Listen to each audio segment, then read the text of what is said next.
Hello hello good morning प्रातःकाल आप सभी को अभिनंदन है हमारे चैनल पे। तो आज हमारा टॉपिक का नाम है, क्लास 8 का एक टॉपिक है कंबशन इन फ्लेम। तो सबसे पहले बच्चों हम देखते हैं कि कंबशन क्या होता है। What is combustion. Combustion word जो है सो क्या होती है, इस चीज़ के बारे में हम जानेंगे। और फ्लेम क्या होता है, यही दो चीज़ों पर ये आज की टॉपिक हम चर्चा करेंगे।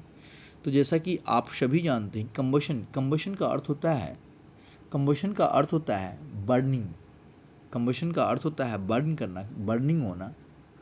और बर्निंग यानी कि जलने की बात हम कर रहे हैं।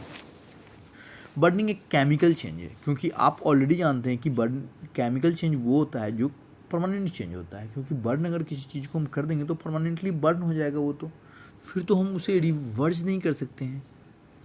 और मोस्टली जो केमिकल चेंज होते हैं वो परमानेंट चेंज ही होते हैं, उसे रिवर्स नहीं किया जाता है। डेट्स वाई कंबशन को हम केमिकल चेंज कहते हैं। कंबशन क्या है, एक केमिकल चेंज है। जब कंबशन होती है यानी कि जब कोई सब्सटेंस को हम बर्न करते हैं, तो बर्न करने के बाद वो सब्सटेंस पुनः जो है सो प्रीवियस स्टेट में नहीं आता है। That's why it is called the chemical change. और बर्निंग होने के लिए क्या चाहिए, तो ऑक्सीजन चाहिए। Presence of oxygen, without presence of oxygen can not burn, burn नहीं हो सकता है। बर्निंग के बाद क्या हमें देता है वो, तो बर्निंग के बाद हीट और लाइट प्रोड्यूस करता है। तो हम कह सकते हैं कि it is a chemical process, a chemical process in which substances react with oxygen.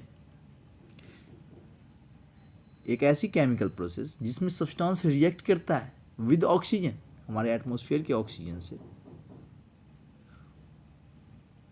To give heat and light, और हीट और लाइट देता है, कंबशन कहलाता है। A substance which undergoes combustion is said to be the combustibles and is called fuel। और जो substance combustion की process में केमिकल रिएक्शन में पार्टिसिपेट करता है, यानी कि जलने के लिए, जलने के लिए वो आता है, जो सब्सटेंस जलने वाला होता है, वो सब्सटेंस जो सो कंबस्टेबल सब्सटेंस कहलाता है। और सारे कंबस्टेबल सब्सटेंस को हम फ्यूल कहते हैं, यानी जो जलने वाला है, जो जल सकता है। इस प्रकार सब्सटेंस को दो भागों में डिवाइड किया गया है, एक जलने वाले सब्सटेंस यानी कंबस्टेबल सब्सटेंस, और दूसरा होता है नॉन कंबस्टिबल सब्सटेंस, कंबस्टिबल्स, और दूसरा होता है non combustible, non combustible substance की हम बात करते हैं। तो इस तरह सब्सटेंसेस जो है so they are the two kinds of होते हैं। फ्यूल की बात करते हैं, द फ्यूल मे बी, और फ्यूल जो है सो सॉलिड में भी हो सकता है, लिक्विड भी हो सकता है, और गैसियस स्टेट में भी पाया जाता है। तो फ्यूल जो होते हैं वो सभी स्टेट में पाए जाते हैं, तीनों ही स्टेट में फ्यूल होते हैं।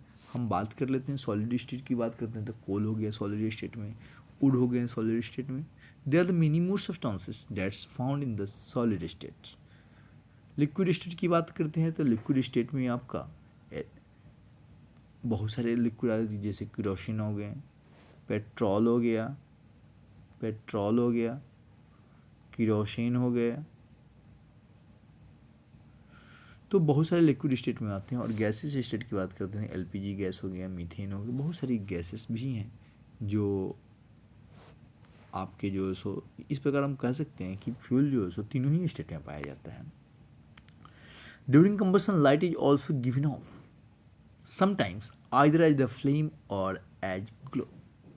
कंबशन के समय, मैं ऑलरेडी आपको बताया कि कंबशन के समय light also given off sometimes either as the flame और एज ग्लो, या तो कभी वो लाइट जो है सो फ्लेम के फॉर्म में आता है या फिर ग्लो करता है कंबशन के समय। एज एग्जाम्पल फॉर, अगर आप वुड को जलाते हैं तो आपको फ्लेम निकलेगा, जो येलो येलो निकलता है, that is called the flame.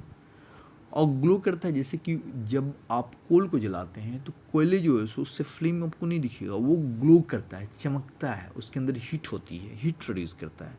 तो फ्लेम, और for example magnesium burn in the air, magnesium की बात करते हैं, एयर में जब बर्न करता है combined with the oxygen to form the magnesium oxide, ये मैग्नीशियम ऑक्साइड बनाता है, क्योंकि ऑक्सीजन से रिएक्ट करेगा तो मैग्नीशियम ऑक्साइड बनाएगा, मेटल ऑक्साइड बनाएगा, और liberating the heat and light. Magnesium plus oxygen magnesium oxide बनाएगा। यहाँ पे एक एरो का साइन होगा,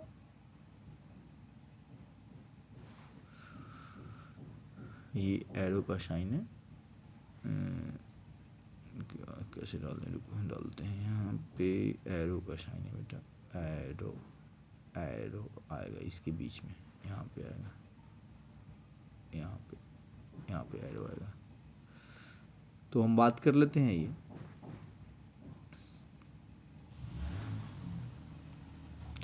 अब हम बात करते हैं कंबस्टिबल से नॉन कंबस्टिबल सब्सटेंस के बारे में, देखते हैं कि क्या होता है ये।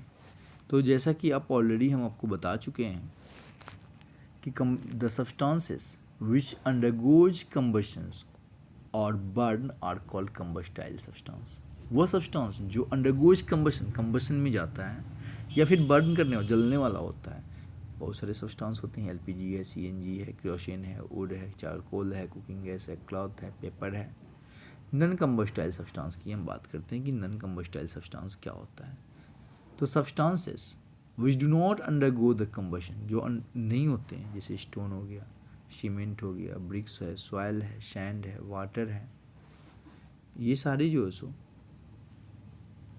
सैंड हो गया, आयरन हो गया, नेल्स है, कंबशन में नहीं आते। और दैट्स वाई इसे हम क्या कहेंगे,